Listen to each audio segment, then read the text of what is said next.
Dr. Simon Ličen raziskuje tisto temo, ki se nam zdi včasih vse prisotna.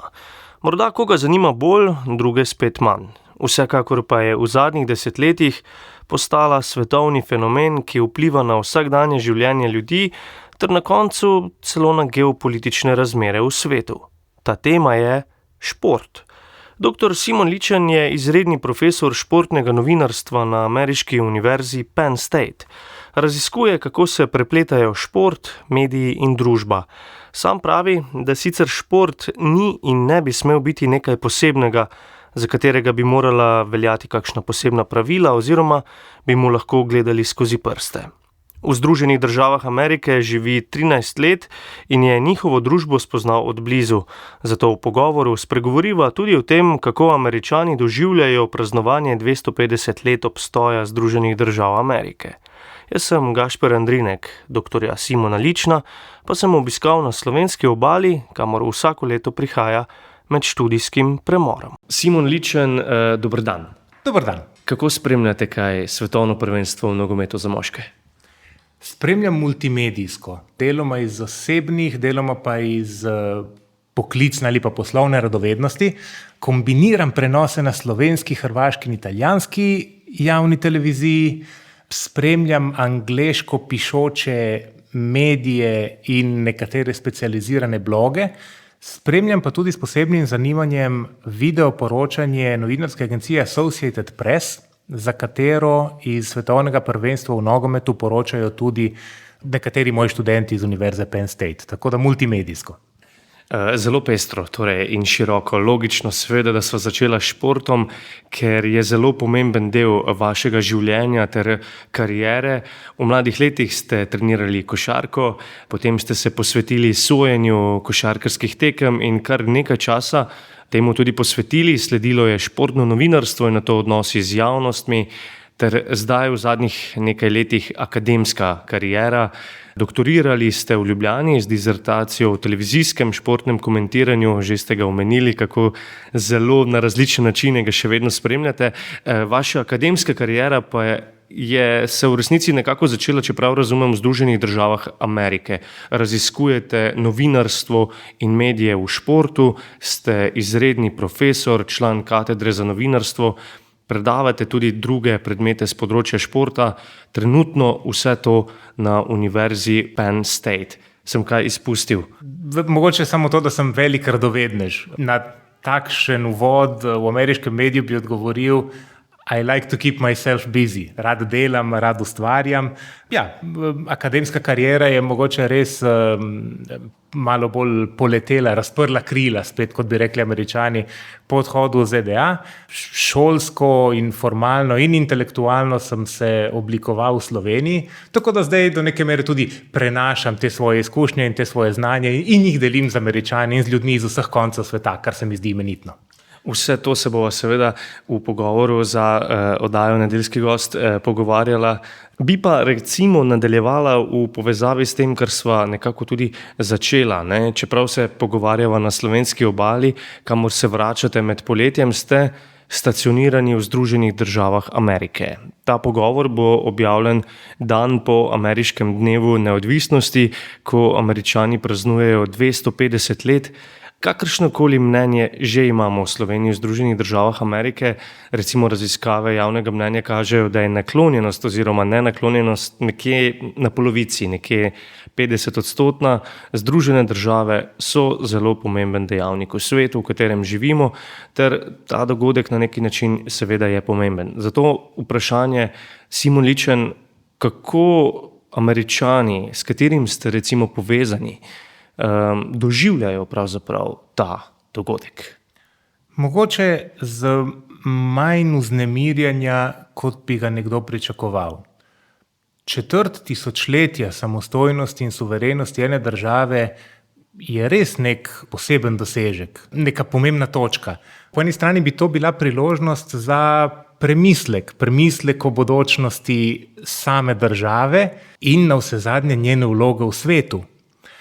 Kar se tiče njene vloge v svetu in mnenja Slovencev v Združenih državah, svet je danes bolj povezan kot kadarkoli prej. Srečujemo se z nekimi pomembnimi, mogoče celo eksistenčnimi izzivi. kako naprej znotraj družbe, kako shajati naprej s tehnologijo in tako dalje.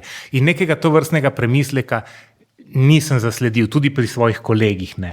Kar se tiče odnosa Slovencev do Združenih držav Amerike, po mojih izkušnjah so različni Američani lahko si zelo narazen, kar se tiče notranje političnih vprašanj, ampak kar se pa tiče zunanje politike ali pa odnosa do sveta, so običajno tako Američani, predvsem pa dve glavni stranki, so si v resnici bistveno bolj podobni, kot pa se med seboj razlikujeta. Zunanja politika Združenih držav je v zadnjih desetletjih presenetljivo enotna. V osnovi, v svojem bistvu enotna, ne glede na to, kdo je predsednik iz republikanske ali pa iz demokratske stranke. Preostali svet, predvsem zahodni svet, je to vodilno vlogo nekako sprejel. Tako da nisem opazil nekega posebnega vznemirjenja o praznovanju tako pomembnega dneva neodvisnosti. Res pa je nekaj, po mojih izkušnjah znajo Američani, kar se teh praznovanj tiče, biti zelo, Američani pravijo, bi temu rekli, performativni, torej pač nekako zaigrajo praznovanje. Ravno govoriva o tem. V Evropi bi si recimo težko predstavljali, da bi se politični simbol države, kot je recimo neka takšna obletnica, neposredno povezal s spektaklom borilnih veščin, kar smo videli pred Belo hišo. Ja, borba združenja UFC, torej borilne veščine. Se v resnici tudi Američani glede tega niso bili prav posebej navdušeni. Pred nekaj dnevi sem zasledil anketo, ki jo je izvedla novinarska agencija Reuters, po katerem menda samo 16% Američanov je bila zadovoljna ali pa navdušena na to prireditvijo in celo samo tretjina republikanskih volivcev se jim je pač to zdela neka dobra zamisel. Prireditev oziroma zamisel zagotovo spada nekako v način delovanja ameriškega predsednika, ki se tudi skozi šport in tudi skozi to vrstne športe poskusi približati delu ameriških volivcev. Zagotovo je neobičajen izbor. Ko sem opazoval to prireditev in o njej razmišljal, sem nekako tako pomislil. Imam občutek, da tudi kar se tiče organizacije teh prireditev in politike nasploh, je v svetu nekako obveljal ali pa prevladal triumf povprečništva. Še pred nekaj desetletji je nekako politika bilo polje, v kateri smo pričakovali, da delujejo najboljši med nami, ki bodo najbolje znali odločati o skupnem dobru. Danes ali pa zadnjih par desetletij mogoče pa smo se nekako preusmerili v neko pač predstavljanje povprečnih ljudi, povprečnega človeka. Če bi želeli, da v politiki delujejo povprečni ljudje, bi bilo najlažje, da poslance izžrebamo, namesto da zanje volimo. Ne? Pač vsak ima enake možnosti, da se uvrsti v parlament ali pa kamorkoli že in tam deluje. Pač na to sem pomislil, ko sem opazoval in pač ko sem spremljal to prireditev, pač to borbo, četrt tisočletja ameriške suverenosti in to se proslavi z borilnimi veščinami, mogoče je pa to vendarle bolj povedno od tistega, mogoče je pa to pravi odraz Amerike v tem času, kdo ve. Veliko sva se pogovarjala o ameriški kompleksnosti in tako naprej.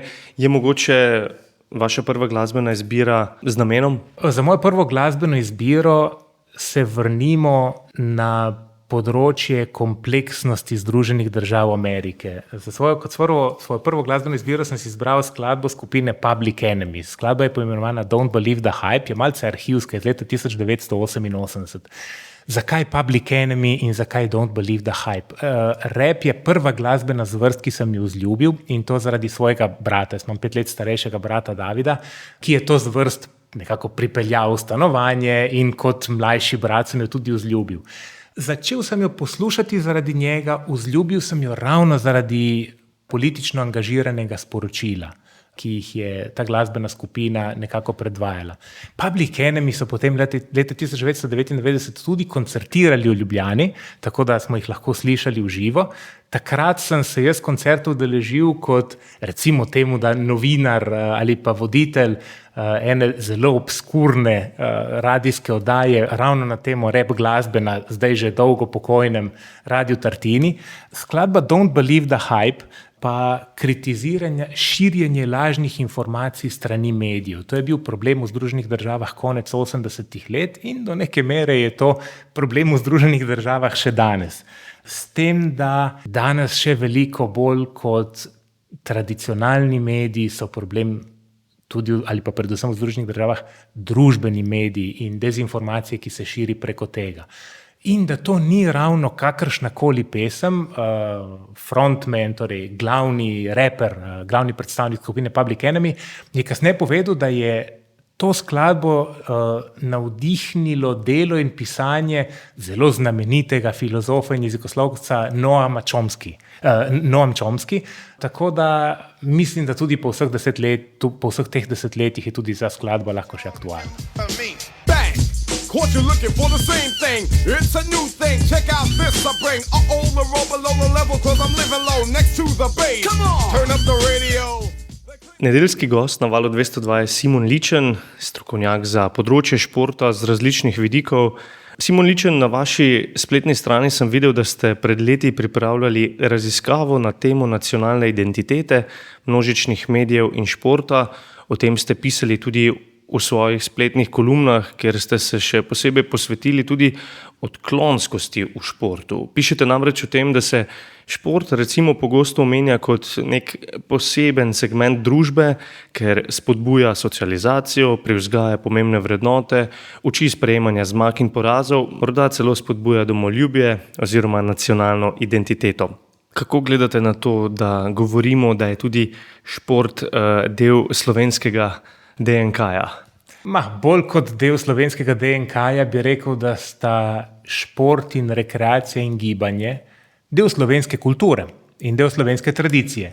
Vsezadnje v 19. stoletju je šport, organizirana telovadba pomembno prispevala k narodno-buditeljski ideji slovenstva in danes, približno 150 let kasneje, šport združuje Slovence. Včasih se zdi, kot da je šport še ena od redkih stvari, ki združi Slovence.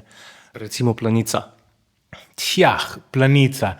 Mislim, da lahko združi večino Slovencev, ampak midva sva se danes srečala v prelepem Portorožu na slovenski obali in moram biti iskren, tega navdušenja nad planico, nad svojimi primorskimi rojaki nekako nisem prav zelo pogosto zasledil.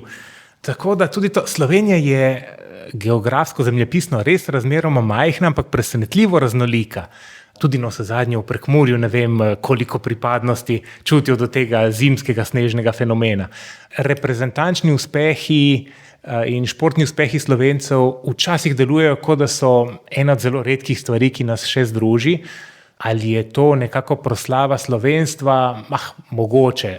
Malce sem zadržan do tega, da je šport ravno v DNK-ju Slovencev in slovenstva, zato ker navsezadnje veliko slovenskih športnikov in tudi reprezentantov nima ravno 100% slovenskih korenin in to se meni zdi povsem v redu. Smo bolj raznoliki kot kadarkoli prej in mislim, da je prav, da to sprejmemo. Omenil pa sem tudi odklonskost v športu in tudi temu ste se posvečali, pa me zanima vendarle ta raziskava, recimo, ki sem jo prej tudi omenil, kaj ste pravzaprav ugotovili pri tej odklonskosti v športu? Recimo, opozorili ste že v nekaterih člankih, da se veliko nepravilnosti pravzaprav dogaja, tudi v nekih manjših društvih, pa ravno zaradi tega, ker je pa to šport, pa nekako družba mogoče celo to sprejema. Sprejema ali pa zamiži. Radi rečemo, da je šport nekaj posebnega, nek poseben del družbe ali pa življenja. Sam mislim, da lahko povsem enako trdi tudi sleherno drugo področje. Tudi kultura bi lahko trdila, da je pa nekaj posebnega, nekaj povsem pomembnega. Pa da ne omenjamo gospodarstva ali pa kmetijstva, to so pa sploh nekaj posebnega. Nisem nek velik pristaš tega, da je šport neko izjemno področje, za katerega bi morala veljati druga pravila. Mislim, da je prav, da za področje veljajo prav enaka pravila kot za vsa ostala področja. Ravno zato, ker skozi šport vzgajamo mlade v manj formalnih situacijah. In če mlade skozi šport naučimo, da je sprejemljivo goljufati, da je sprejemljivo tudi malo krasti ali pa kaj prirediti, to se bo neizbežno poznalo tudi na višjih nivojih. Na športnem področju lahko najdemo veliko odklonskosti, tudi v Sloveniji, tudi v nekih majhnih sredinah. Eno od najpogostejših oblik take majhne odklonskosti, tudi v majhnih športnih sredinah, je odnos do denarja.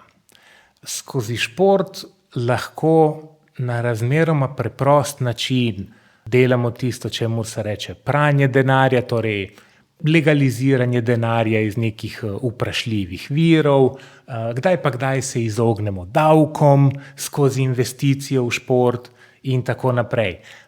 Jaz sem prepričan, da nihče od nas ne plačuje rad davkov, ampak po drugi strani se iz davkov financirajo vse pomembne šolstvo, ceste in vrsta drugih pomembnih civilizacijskih in družbenih dosežkov. No, vse zadnje tudi športne organizacije same se financirajo iz davkov.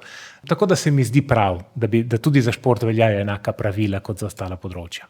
Ne glede na to, da ste kritični do športa in teh vidikov, po drugi strani ga imate vendarle zelo radi, ker ga proučujete, z njim se ukvarjate. Po vašem mnenju, kaj pa ga danes recimo najbolj ogroža? V zadnjih 10 do 15 letih je šport postal veliko bolj komercializiran, kot smo bili tega navajeni. In mislim, da je ta komercializacija v športu nastopila hitreje in obsežneje, kot smo na nek način, tako posamezniki kot mediji, sposobni to razumeti in sposobni to predelati, prebaviti in tako dalje. Kaj so nekatere negativne plati komercializacije? Do športnikov vse bolj pristopamo kot do nekih delavcev. Včasih marsikdaj pozabimo, da so tudi športniki in celo vrhunski športniki, predvsem ljudje z nekimi interesi, z nekimi pravicami in tako naprej. Do športnikov v mlajših starostnih kategorijah pogosto tako trenerji kot starši izvajajo pritiske, si želijo uspehov in ti pritiski imajo lahko negativne posledice nad športniki. Finančni interes sponzorstev, marsikdaj na vse zadnje gledalci lahko postanejo bolj potrošniki kot pa ljubitelji športa. Čedalje pogosteje so sponzorji ekip ali pa celo sponzorji lig športne stavnice. In zakaj so stavnice problem? Stavnice so se v zadnjih 10 do 15 letih močno razširile. Niso takšen problem legalne stavnice, ki imajo sedež v Evropski uniji. Zaradi razmaha interneta je precej lahko tudi staviti na stavnicah, ki imajo sedež zunaj Evropske unije, torej ne delujejo po evropskih zakonih. In stavnice so lahko problem, zato ker vložek na športnih stavnicah lahko vodi v prirejanje izidov. S prirejanjem izidov so imele težave marsikatere nogometne lige, to je prisotno predvsem v nogometu, v nekoliko manjši meri v tenisu, še malo manj v košarki, v nekaterih drugih športih. Športne stave so problem in so zanimive za opazovanje, zato ker po eni strani lahko športnike razumemo, da se zatečejo k prepovedanim poživilom zato, da boljše nastopajo. Prirejanje izidov in podkupovanje zato, da športnik tekmo izgubi, pa pravzaprav omaja nekaj, v kar je bil športnik vzgojen pogosto že desetletja. Problematično je seveda tudi to, da posledično gledalke in gledalci marsikdaj v resnici ne spremljajo športne prireditve, kjer rezultat ni poznan, pač pa na nek način spremljajo skorajda že gledališko predstavo, kjer je rezultat vnaprej znan, samo gledalci pač ne vejo, kakšen rezultat to bo. Ves čas se malo dotikava, ampak vaša prva ljubezen športna je košarka. Zelo ste bili vpeti v sojenje košarkarskih tekem, kar se tudi dotika tega, o čemer sva se pravkar pogovarjala. Za Primorske novice ste enkrat povedali, da ste pri sojenju spoznali marsikaj zanimivega o človeškem razmišljanju in delovanju družbe nasploh. Bili ste predvsem mladi pri sojenju, ko ste začeli, ko ste morda bili najmlajši na igrišču in nekako prepričati udeležence tekme, da vas spoštujejo. Do športa in do sojenja sem pristopil precej študiozno, kot do velike večine ali pa vsega ostalega, kar sem delal. Vse ni rečeno, da sem jih vedno prepričal. zelo, zelo kmalu po začetku svoje sodniške kariere. Jaz sem soditi začel pri svojih 14 letih, zelo, zelo zgodaj. In takrat se je ponudila priložnost soditi v Luciji pripravljalno tekmo slovenske mladinske reprezentance, za katero sta takrat igrala Sani Bečirović, kapetan je pa bil Matjaž Smodiš. Takrat seveda nismo vedeli, kako odlična košarkarja bo se to postala. Na neki točki se je Matjaž Smodiš vznemiril zaradi neke odločitve in se mu prisodil tehnično napako. Potem je meni je pristopil Sani Bečirović, ki mi je rekel, da si je Matjaž Smodiš tehnično napako sicer zaslužil, ampak je pa imel prav. Pravilno se je pritožil, ker res sem ga pihnil s svojo predhodno odločitvijo. Kar se tiče spoštovanja in prepričevanja starejših igralcev, mimogrede, seveda oba dva sta bila tedaj, mislim, da 2 leti starejši od mene. Mislim, da igralce niti ni tako zelo težko prepričati o avtoriteti, zato ker igralci, mislim, da velika večina igralcev je vendarle prepoznala, da sem se trudil po svojih najboljših močeh. Veliko večji problem so verjetno bili trenerji, ki so nekako v parketu to opazovali in verjetno pač tudi poskušali vplivati na izid ali pa na potek tekme in mogoče poskusili pritegniti kakšno odločitev v njihovo korist. Leta kasneje, ko sem v sklopu svojega delovanja tudi predaval na trenerskih tečajih in seminarjih in podobno, sem včasih trenerjem povedal, da če pomislimo na eno drugo ali pa tretjo slovensko košarkarsko ligo, kjer sem pogosto sodil, smo na tekmi 3. slovenske košarkarske lige, ki jo igrajo tretjeligaški igralci, ki jih vodijo tretjeligaški trenerji in jim sodimo tretjeligaški sodniki. Jaz razumem, da vsi ob četrtkih gledamo Euroligo, smo tukaj v soboto in smo na nivoju, ki si ga zaslužimo. Poskusimo vsi čim boljše opraviti svoje delo in se pomiriti s tem, da smo neizbežno vsi precej povprečni pri svojem delu in tudi gledalci niso tukaj, da bodo občudovali košarkarske mojstrovine, ampak da nas podpirajo, ker nas poznajo. Kako bi se kot sodnik počutili ob Luki Dončiću? Če bi imel priložnost soditi Luki Dončiću, bi ga verjetno razumel, ker bi si prislužil soditi na tem nivoju. Sam sem pregovorno obesil piščalko na klin veliko pred tem. Ne vem pa, kako je biti Luka Dončić, mogoče po vzoru Johna Malkovića bo nekdo nekega dne posnel film o tem. Če bi Luka Dončić bil Američan, bi zagotovo že to načrtovali.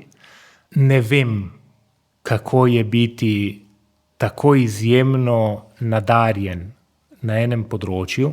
Mu privoščim, mu pa ne zavidam, ker verjamem, da biti tako izjemni, tako vrhunski na kateremkoli področju zna biti tudi precej osamljeno. Tako da upam, da se zna obdati z ekipo in štabom prijateljev in predvsem poslovnih sodelavcev, ki ga znajo čim boljše podpreti. Veliko ste ga spremljali pravzaprav, ne? Tudi recimo poročanje in nekako te analize ob seveda njegovem najbolj zdaj odmevnem prestopu v Los Angeles Lakers.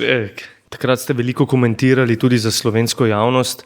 Pa me zanima, a se sploh v Sloveniji recimo zavedamo na nek način razsežnosti tega fenomena pravzaprav, ki mu lahko rečemo Luka Dončić.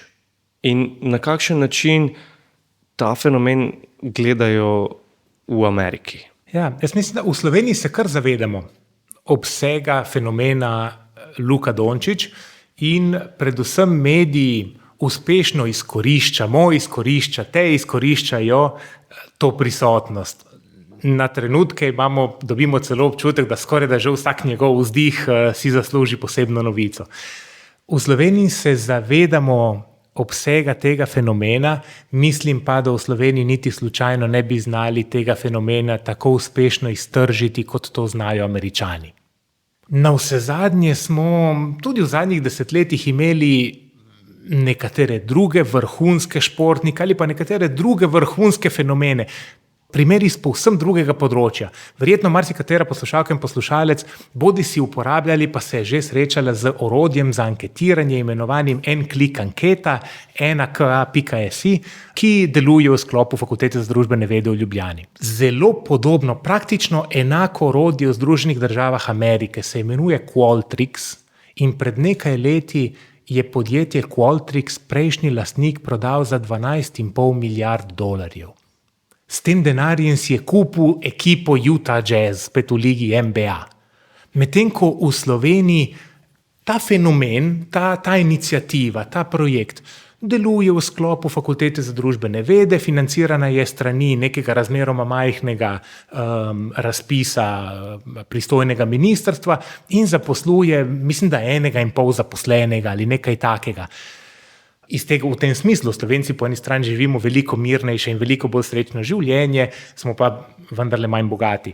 Tako da Američani znajo fenomen Luke Dončića iztržiti. Po mojem mnenju je problem fenomena Luka Dončić to, da bodo Američani to tržili, dokler se bo to izplačalo. Ampak neizbežno bo na neki točki prišel mlajši, lepši, privlačnejši, bolj zanimiv, bolj ekscentričen košarkar in mogoče tudi že obstaja, ali pa bolj zanimiv športnik in tako se bo pozornost iz Luke Dončića preusmerila drugam.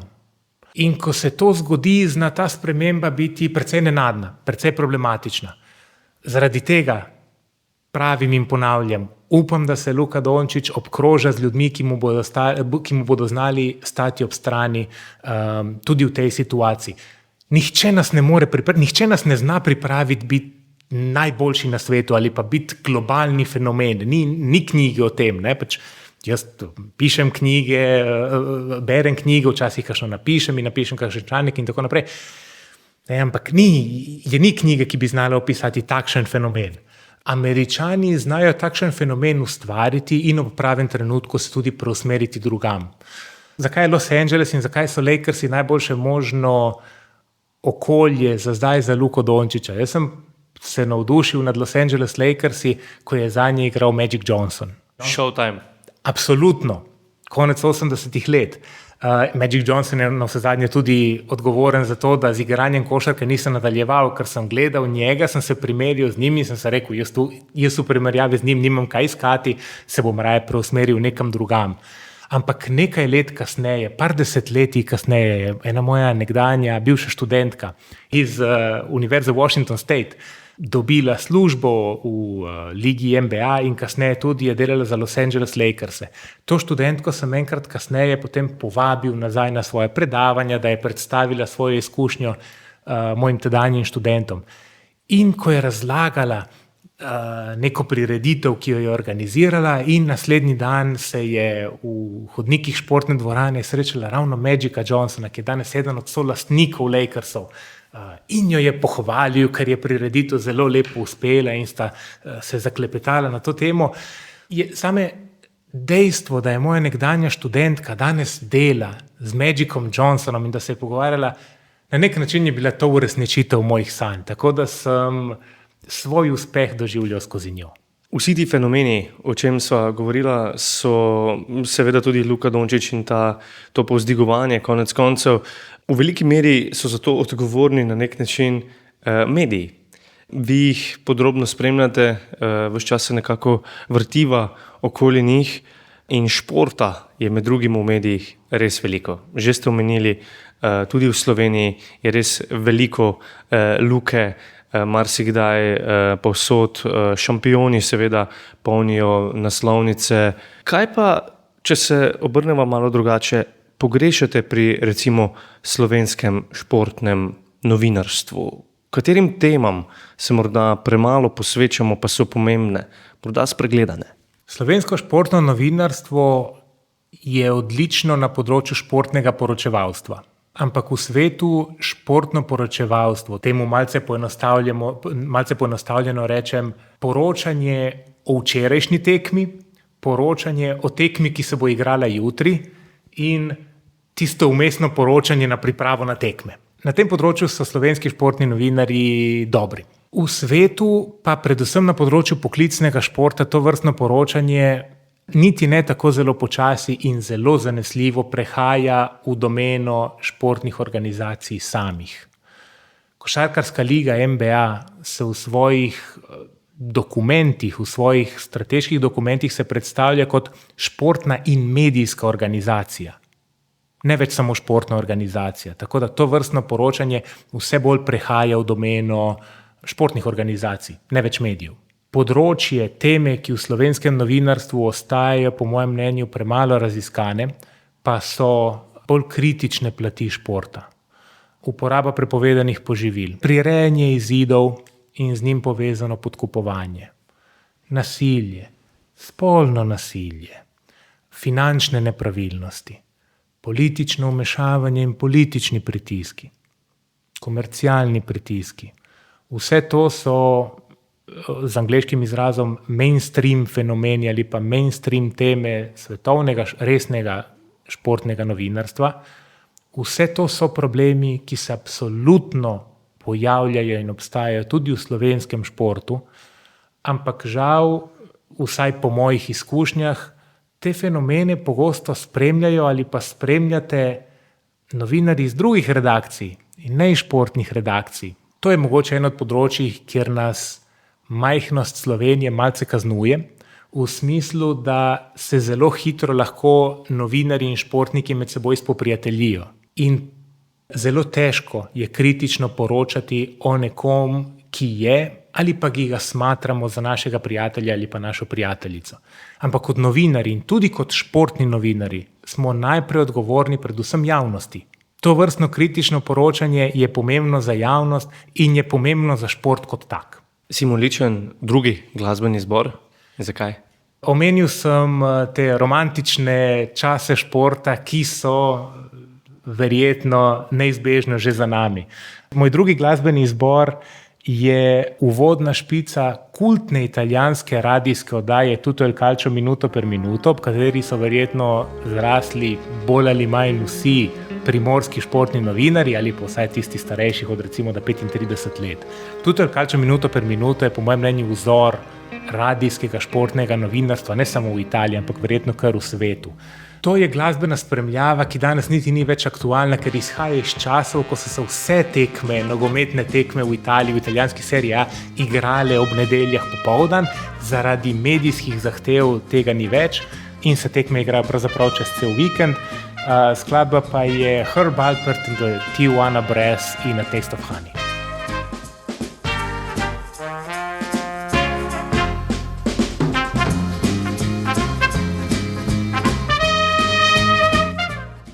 Simon Ličen, nedeljski gost na Valu 202, srečala so se na slovenski obali, kar se zdaj tudi nedvomno sliši. Točneje sva na fakulteti za turistične študije v Portorožu, za kar se jim seveda zahvaljujemo, zdaj ta trenutek pred njo. V Večerovem dnevniku ste leta 2022 zapisali, da si vsako poletje ob povratku v Slovenijo pripravite miselni, pa tudi pisni seznam opravkov, ki jih morate opraviti in seveda ljudi, ki jih želite srečati. Kako dolg je ta spisek letos? Seznam opravkov je tudi letos precej dolg in je pred nekaj dnevi postal še malo daljši, s tem, ko sem na svoji fakulteti v Združenih državah postal vršilec dolžnosti predstojnika našega centra za proučevanje športnega novinarstva. Univerza Penn State je dom prvega akademskega tovrstnega centra v Združenih državah in mogoče celo v svetu, tako da bom to prevzel. In v sklopu tega snujemo nov študijski program, katerega predmetnik končujem ravno v teh tednih. Snujem mednarodni primerjalni študij športnega novinarstva in praks v športnem novinarstvu, tako da tudi to me bo zaposlovalo, ampak poleg tega izkoristim poletje za to, da se poskusim malo oddahniti, poskusim malo obiskati prijatelje, poskusim preživeti nekaj časa s sorodniki, ker ko živiš v tujini, čas teče malce drugače. Čas v Sloveniji normalno teče, ampak zame na nek način tečem počasneje, ker toliko manj časa preživim v njej. Žal tudi, ko pridem tukaj, se ne uspem povsem odlepiti od dela v Združenih državah, po drugi strani pa k sreči je danes svet tako naravnan, da lahko delamo z razdalje. V zadnje čase poslušamo tudi recimo o precejšnjih pritiskih na ameriške univerze. Znano je seveda, kako so se lotili recimo univerze Harvard. Kakšno je stanje pri vas? Kar se tiče pritiskov ameriške vlade, je bila moja univerza sicer izvzeta, torej nismo bili neposredno prizadeti, deloma pač tudi zato, ker smo verjetno vendarle malenkost premalo ugledni, zato da bi lahko služili kot primer. Tisti pritiski ameriške politike na ameriške univerze so bile predvsem namenjene kot v pouk ostalim univerzam, kaj se lahko zgodi. Ampak živimo pa v kompleksnih časih in moram reči, da sem se letos več samocenzuriral kot kadarkoli prej. Prejšnjih 12 let sem delal na univerzi Washington State, vmes sem med leti 2015 in 2019 predaval športno novinarstvo na Pekinški univerzi za šport na Kitajskem. Ampak kljub temu sem ravno pred nekaj meseci razlagal kolegu, ki predava raziskovalno novinarstvo v športu na moji univerzi, sem mu pač rekel, da sem se letos bolj samocenzuriral kot kadarkoli prej. Tako da samocenzura ni fenomen, kateremu se morajo in morate zateči novinarji, ampak tudi tisti, ki to področje preučujemo in ki na vse zadnje tudi vzgajamo bodoče generacije. In je en izmed res zaskrbljujočih pojavov pravzaprav. Zdaj pa ena morda čisto druga tema. Kakšen je vaš tako imenovani ameriški način življenja oziroma kako ste se mu prilagodili, če ste se mu sploh, seveda? Ja, resnici na ljubo se nisem. Mislim, da sem se precej malo prilagodil ameriškemu načinu življenja. Z menoj v Združenih državah živi moja žena, ki je iz Slovenije in s katero sva bila par že precej dolgo pred odhodom v Združenih državah, tako da to nam uspe ohranjati vse od navad do prehrane, do pogovorov, do razmišljanja in tako naprej. In navsezadnje tudi pri sebi si mislim, da so ameriške univerze pač zaposlile nekoga, ki jim lahko prinese znanje in izkušnje in akademsko pripravo pridobljeno drugod. Tako da pač to poskusim unovčiti v svojo korist. Simon Ličen je en in univerzi poskusim ponuditi najboljšo verzijo sebe, kar je lahko. Kaj pa v tem praktičnem smislu bolj hrana, gibanje, način potovanj, vse to, kar smo morda v Sloveniji vajeni nekoliko drugače. Seveda nek ameriški način življenja, zdaj govoriva o tem nekem stereotipnem, kar vidimo v filmih, pa kar ni nujno res. Ne? Zelo, zelo posplošujem. V dobrem in v slabem. Ena od najboljših ameriških dosežkov je kulturna diplomacija, ki jo Združene države uspejo doseči ravno preko medijev, predvsem skozi film in televizijo. Mi gledamo hollywoodske filme in po eni strani sej vemo, da je to Hollywood, ampak si ne znamo predstavljati, koliko je to podobno ali pa različno od dejanskega življenja v Združenih državah. Kmalu po tistem, ko sem se preselil v Združene države Amerike, me je tedanja sodelavka odpeljala do trgovine in potem sva hotela iti v sosednjo trgovino. Ob izhodu iz prve trgovine sem jaz se peš napotil proti naslednji trgovini, ona se je pa seveda napotila proti svojemu avtomobilu in sva začudeno pogledala drug drugega. Jaz sem vprašal, kam pa greš? Ona mi je odgovorila, ja, how to? Pa jaz sem ji rekel, pa se je trgovina tam, ne, se jo vidiva od tukaj, se lahko tam sprehodiva. Torej, jaz nisem nje razumel, zakaj bi se ona do trgovine odpeljala, ona pa ni meni razumela, zakaj bi se jaz do trgovine rad sprehodil. Imam srečo, namenoma najamem stanovanje dovolj blizu fakultete, da se lahko v službo sprehodim ali pa odpeljem s kolesom. Če bi želel, bi se lahko odpeljal tudi z javnim prevozom, ampak ker je to javni prevoz v Združenih državah Amerike, pot traja dlje, kot če grem preprosto peš. Hitre prehrane se izogibam in veliko raje kuham. Tako jaz kot moja žena povsem solidno kuhava in tudi rada to počneva, tako da neizbežno sem jaz kolikor toliko velik fant in moja žena je neizbežno malce manjša in drobnejša od mene, tako da je njena prtljaga lažja in manjša od moje, tako da njej pripade dolžnost vsako poletje v svoj kovček naložiti tudi nekaj piranske soli in nekaj nabranega lovorja in rožmarina, zato da prenesemo ravno malo tega sredozemskega okusa v Združene države. Simon Ličen, kako zelo domače se pa vendarle počutite v okolju, kjer snemava ta pogovor? Kakšno je bilo vaše otroštvo? Kje ste pravzaprav odraščali? Odraščal sem v Luciji. V srednjo šolo sem hodil približno recimo da 1,5 kilometra v drugo smer od najnega srečanja na gimnaziji v Piranu. Odrasel sem v kraju, ki mi je zelo všeč, ki mi je zelo blizu in prav prijetno je bilo zjutraj nekako se pripraviti na dolg dan s tem lepim sprehodom ob morje. Zame je pomlad na slovenski obali najlepši del leta kjerkoli.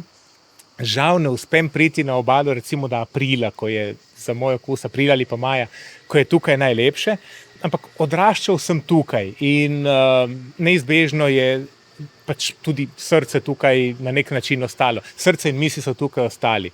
Odraščal pa sem v zanimivem obdobju v 90-ih letih, v družini srednjega razreda. Odraščali smo v zanimivem obdobju, ko se je Slovenija osamosvajala. Ne vem, mogoče za razliko svojih otrok sicer nimam in mogoče bi o tem malce drugače razmišljal, če bi jih imel. Vendarle pa delam z mladimi zaradi svoje službe, predavam mladim in občutek imam, da mogoče paradoksalno sem jaz in moji vrstniki smo v našem odraščanju imeli skoraj da več nekega upanja in več neko upanje na lepšo, na boljšo na prihodnost, ki jo lahko soustvarimo, kot pa se mi zdi, da to doživljam pri današnjih mladih, pri današnjih študentih, vsaj s tistimi, s katerimi se srečamo v Združenih državah. Simon Ličen, najlepša hvala, da ste bili nedeljski gost na Valu 202. Hvala vam, najlepša hvala za povabilo. Eden od mojih vrstnikov, s katerim sem odraščal, je bil glasbenik Teo Kolori in ki je leto mlajši od mene, poznava se že od otroštva, oba sva igrala košarko. Jaz sem bil eden od prvih, ki jih je Teo srečal, potem ko je bil pred leti sprejet na konservatoriju Celovec za igranje kitare. Srečala sva se v Luciji na parkirišču športne dvorane, kjer sva toliko treningov skupaj oddelala. Spomnim se, kako je bil tisti dan navdušen in spomnim se, da jaz takrat nisem razumel, da se pred mojimi očmi rojeva nova glasbena zvezda. Teo Kolori je danes eden od zagotovo zelo uspešnih slovenskih glasbenikov. Tako da za zadnji glasbeni premor sem si izbral njegovo skladbo skupino Momento Cigano in Cigoto. Hvala, še enkrat. Hvala vam.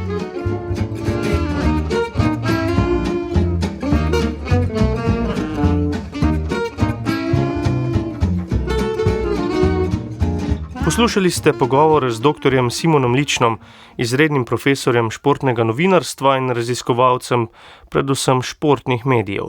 Jaz sem Gašper Andrinek, nedeljski gost pa je tudi podcast. Lahko ga poslušate na RTV 365 oziroma se naročite in ga ocenite v aplikaciji, kjer najraje poslušate podcaste. Za odziv pa mi lahko pišete na gasper.andrinek@rtvslo.si.